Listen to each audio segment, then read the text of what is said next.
এই তো পদাদা, তুমি তো দেখতাছি এইখানে তো একা একা বাগানের মধ্যে বইসা কি করতাছো কত?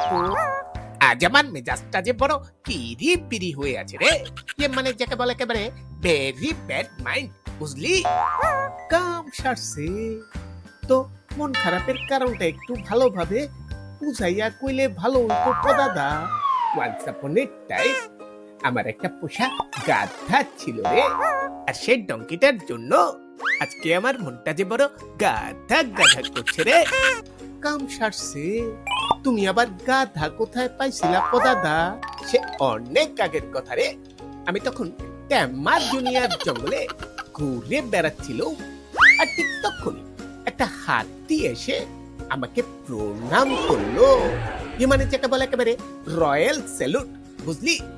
তখন আমি বুঝে গেলুম এটা যে কোনো সাধারণ হাতি নয় রে, এই যে রাজার হাতি, মানে যাকে বলে রয়্যাল এলিফ্যান্ট। ঠিক তখনই সেই হাতিটাকে এনে আমি পুষতে শুরু করলুম রে।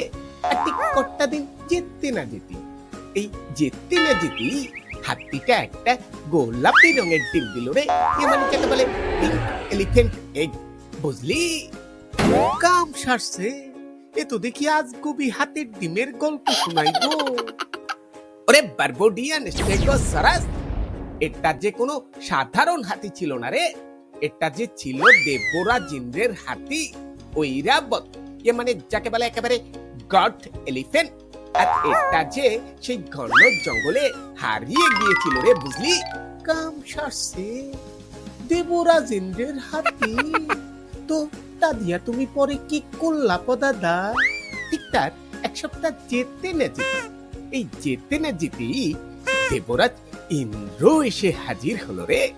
আর তার রিকোয়েস্টিংয়ে, মানে দেবরাজ ইন্দ্রের অনুরোধে আমার সেই হাতিটাকে তাকে দিয়ে দিতে হলো রে। আর তার পরক্ষণে, মানে পরক্ষণেই সেই দৈব ডিমটার থেকে একটা নধর কান্তি গাধার বাচ্চা বেরিয়ে এলো রে, বুঝলি? হাতের ডিমের থেকে গাধার বাচ্চা, এইটাও কি সম্ভব? কত পদাদা? ওরে মুক্ক মুক্ক হ্যাংলা, এটা কি কোনো সাধারণ হাতির ডিম ছিল রে?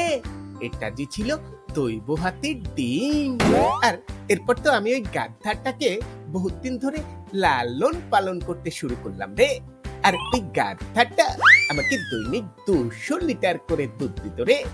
কিন্তু যখন ওই ট্যামাজনিয়াতে দুর্ভিক্ষ আসলো, তখন ওদের খাবারের অভাব পূরণ করতে ওই গাধাটাকে আমার স্যাক্রিফাইসিং করতে হলো রে।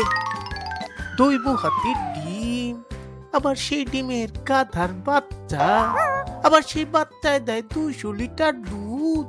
কি কইতাছো? আবে হ্যাঁ।